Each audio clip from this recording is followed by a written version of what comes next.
May kailangan ako pagtapat sa inyo. Ano yun, Tito Jax? Ano ang sabihin nga, alis ka na? Hindi ako alis. Teka, may taning na ang buhay niyo, Tito Jax. Hindi. Baka naman bakla ka? Uy, hindi ah.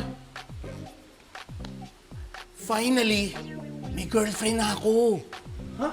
Eh, dami-dami mong babae, hindi ka man nawawalan ng girlfriend.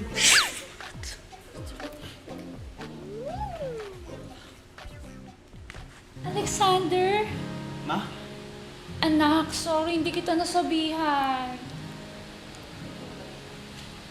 Ma? Tito Jax? Kayo?